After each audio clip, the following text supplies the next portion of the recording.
Hello, my name is Marianne and welcome to Once a Duckling, where I hope to inspire you to get crafty and create some beautiful and fun items for your home. And this week I'm tackling this wooden stool that I picked up from Facebook Marketplace quite a while ago now. It's been sitting in the workshop gathering dust. It's in pretty good nick. It didn't really need an awful lot doing to it. I gave it a very light sand down ages ago and I didn't catch it on video. But other than that, there's not really a lot wrong with it. So all I did is gave it a good clean in preparation for what we're going to be doing to it.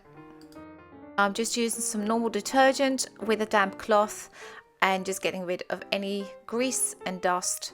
Giving it a quick wipe to dry and then leaving the wood to dry completely before heading over to the paintbrush and grabbing the paint. And to paint this stool, I have opted for this flat matte furniture paint from B&Q called Killarney. It's in one of my favourite colours. I absolutely love duck egg turquoise, any of those sort of colours. They always remind me of holiday and they just make me feel happy.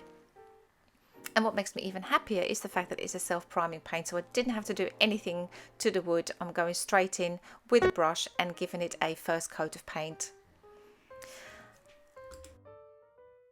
Now this part can be a little bit time consuming because you're having to make sure that you are getting the inside, the outside, the top, the bottom, where the spindles are. So I'm having to keep turning the piece of furniture around, just getting all the different angles. I'm also painting the bottom of the seat and covering pretty much everything you can see in a first coat of paint, including the top. And I'm pretty much painting everything that is inside apart from the very bottom of the legs. You will see a little bit later in the video. I wanted to have a contrasting colour, so I left those blank.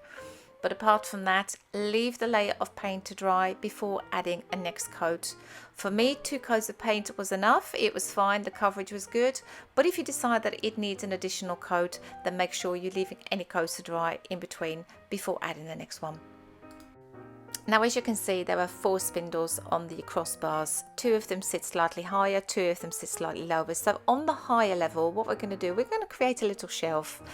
And we're going to create it with some twine. So I found this in the gardening section in B&Q, and my starting point is just tying the twine with a double knot, making it nice and secure.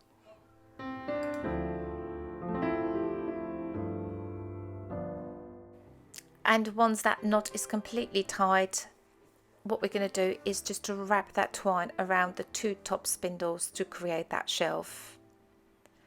And in order to do that, try to get the tension as tight as what you can get it without breaking it. I'm using a couple of different camera angles to make you see exactly how I did this. But it's just a case of going round and round with the twine, pushing it as close together as possible.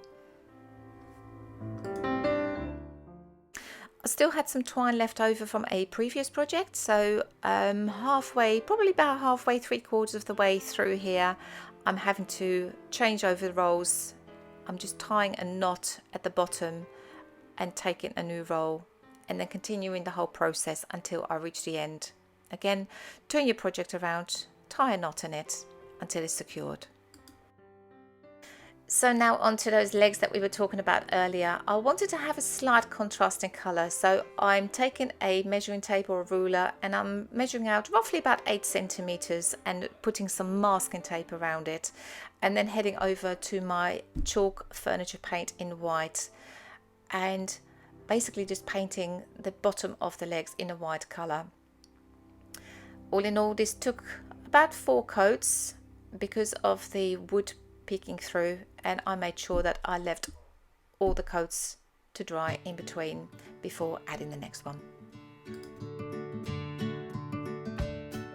And once you're completely happy with that paint coverage, carefully peel away those bits of masking tape to reveal your design. Now, despite using a low tack masking tape, there were a couple of areas where it pulled the paint away very, very slightly. So with a small brush, I'm just touching up on those bits with the original paint colour. And on this occasion I decided not to add any transfers, but just keep it nice and simple, and here it is in our bedroom. I hope you enjoyed this project. For further inspiration, make sure to come and check me out at onceaduckling.com.